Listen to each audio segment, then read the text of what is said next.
Assalamu alaikum, qadırman YouTube görücüleri, Tesin TV kanalının görermanları. Bugün biz Sankt Peterburg şaharındağı mekendeşlerden çoğulgan yerini tartıp jatabız. Bul jigitler şu bütün Kırgızstan siyasi partiyasının taraptaşları. Bugün şol ötkönкү Баткен окуясында каза болгон маркумдарга Куран түшүрүп, Куран окутуп коелу дешип жигиттер чогулушкан экен. Ошол иш-чарада турабыз азыр, достор. Бардыгы ушул бүтүн Кыргызстандын жигиттери, булар ушул Кыргызстандын бардык жагынан жигиттер бар бул жерде. Жигиттер, сөздөрүңөр барбы сүйлөп кое турган мекендештерге? Assalamu alaikum. Assalamu alaikum жалпы мекендештер. Biz Россия Федерациясынын Санкт-Петербург шаарындагы Кыргыз Республикасынын ар регионунан чогулган аксакалдар жана лидерлер тарабынан чогулган ынтымакты бекемдөө иретинде бүтүн Кыргызстан партиясынын колдоочулары ар айда чогулуп турабыз. Бул чогулушунун башкы максаты кечеги кандуу окуя Баткен жергесиндеги каза болгон биздин мекендештерибизден Куран түшүрүү, Куран багыштоо болгон.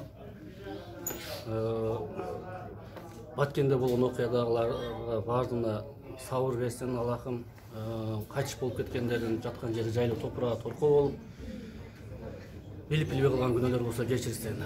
Кыргызстанга ынтымак каалайбыз. Өнүгүнүксүн биздин мекенибиз. Рахмат.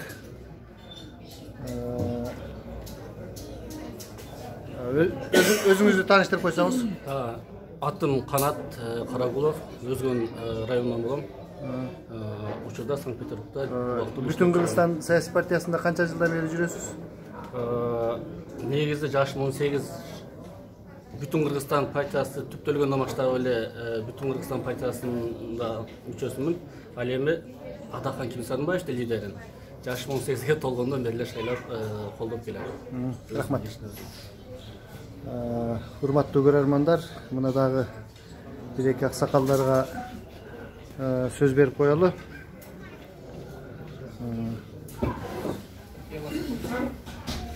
Өзүңүздү тааныштырып сүйлөп коесузбу? Мен Исабаев Шайдулла, Баткен областынын Чүнүктүү шаарынан болом. Кыргыз элине, жерине каалооңуз? Урматтуу кыргыз элим, жерлештер. Ушул биз убактылуу Санкт-Петербург шаарында эмгектенип жүргөн жамааттын кыргыз ынтымагынын атынан сиздерге чын ден соолук, өмүр, элибизге ынтымак, дайыма ушул элибизден айланып кетсин. Бизгече Баткен козголоонго болуп ушул эме болуп кеткенге караганда азыр Куран окутуп жыйылышып турабыз. Ошого ушул баарыңарды ынтымакка чакырабыз. Тез арада ушул биздин Баткен, Лейлек районундагы ушул бузулуп өртөгөн үйлөрдү өз калыбына келтирип, жардамыбызды аябасак деген ынтымакта болоюк. Рахмат. Урматтуу көрөрмандар, мына ушундай жигиттер бүгүн ушул Куран түшүрүшүп, ушул жерде отурат.